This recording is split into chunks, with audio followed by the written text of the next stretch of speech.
Hi guys, good morning. তো এটা ছিল আমাদের দীঘাতে সেকেন্ড ডে। তো আমরা সকাল সকাল উঠে পড়েছিলাম সানরাইজ দেখবো বলে। তো এসে দেখছি চারিদিকে মেঘ করে আছে, সানরাইজ তো দেখতেই পেলাম না। তো তারপরে আমার পছন্দের লেবু চা নিলাম। লেবু চা খেতে খেতে আমরা এখন হেঁটে হেঁটে এগিয়ে যাব মোহনার দিকে। তো দেখা যাক কত তাড়াতাড়ি আমরা যেতে পারি। আর চাটা খেয়ে তারপরে আবার হাঁটা শুরু করব। গাইস, আমরা যাচ্ছিলাম মোহনায়। আর মোহনায় যেতে গিয়ে এখন এখানে আটকে পড়েছি। এখন এখানে ফটোশুট হচ্ছে সবার। সবাই ফটো ফটো তুলবো, তারপরে এখন মোহনায় যাবো। তো জানি না কখন বাকি জায়গায় যাব।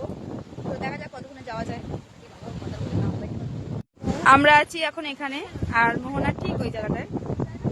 অনেকটা দূর এখনো, অনেকটা যেতে হবে। আমরা পুরো হেঁটে হেঁটে এসেছি। তো দেখা যাক কতক্ষণে যেতে পারি। গাইস, আমরা এখানে ভিডিও করতে এসে আর ফটো তুলতে এসে পুরো ভিজে গেছি। দেখো অবস্থা, দেখো সবাই ভিজে, একদম অবস্থা খারাপ। ও তো পুরো ভিজে গেছে, মানে আমরা সবাই ভিজে গেছে। দারুণ ঢেউ আসছে এদিক দিয়ে, দারুণ ঢেউ আসছে।